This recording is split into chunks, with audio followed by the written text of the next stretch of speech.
L'homme entend une terrible nouvelle en garant sa voiture. La radio rapporte qu'il y a 1 heure. La banque de la ville a été braquée par 2 malfaiteurs. Les suspects sont en fuite avec 2 millions. Ils conduisent une voiture verte dont l'arrière est endommagé. Merci d'être vigilant et d'appeler immédiatement la police si vous les repérez. Jacques n'y prête pas attention après l'avoir entendu, pensant qu'il n'aura pas la malchance de les croiser. Mais peu après, une voiture verte arrive sur place. Il s'avère que c'est la seule station-service dans un rayon de 200 km. Par malchance, les pompes sont en panne aujourd'hui et ne peuvent pas distribuer d'essence. Heureusement, le camion-citerne de la compagnie est en route. Les braqueurs n'ont d'autre choix que d'entrer dans le restaurant adjacent pour attendre. Peu après, Jacques, assis près de la fenêtre, aperçoit la voiture à l'extérieur. Voyant son air terrifié, la patronne Jenny s'enquiert gentiment de lui. Jacques la fait rapidement s'asseoir sous prétexte de vendre des couteaux et l'informe rapidement de sa découverte. Il rappelle aussi à Jenny de ne pas regarder vers l'extérieur ni vers les braqueurs, pour éviter des gestes suspects qui les mettraient en alerte. Mais il ignore que John, méfiant, les observe attentivement. Peu après, Jenny se lève en feignant la normalité et s'éloigne. De retour au comptoir, elle s'empresse d'appeler la police. Mais avant même que l'appel n'aboutisse,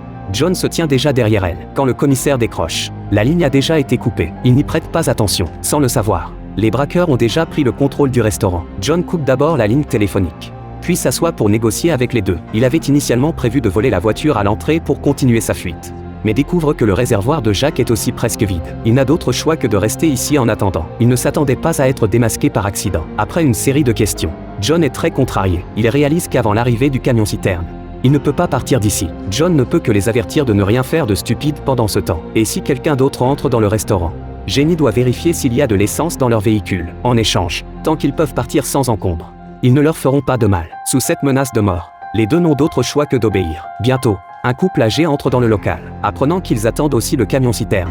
Jenny est soulagée. Au moins, ils ne seront pas ciblés par les braqueurs pour ça. Mais après avoir transmis l'information, elle n'obtient toujours pas la confiance de John. Il envoie son complice vérifier dehors une fois de plus, pour confirmer que le pompiste n'a vraiment pas de véhicule. Pendant ce temps, le commissaire demande à son subordonné d'acheter un café au restaurant en rentrant, pour demander en passant à Jenny pourquoi elle a appelé tout à l'heure. Mais l'agent négligent, une fois arrivé, ne remarque pas la voiture des braqueurs à l'entrée. Son entrée fait néanmoins sursauter John. Il remarque alors que l'agent connaît bien Jenny. Mais après avoir observé les lieux, l'agent se dirige directement vers la table du couple âgé pour les interroger. Car à ce moment, seuls 2 correspondent au nombre de braqueurs. John se détend alors. Pour éviter tout incident, il se lève quand même et se dirige vers le comptoir. L'arrivée de l'agent donne de l'espoir à Jenny. Elle écrit discrètement un appel à l'aide sous le couvercle du gobelet, avec le nom du commissaire à l'extérieur pour dissimuler. Mais au moment de tendre le café, John devance tout le monde et s'approche sous prétexte de se resservir pour observer.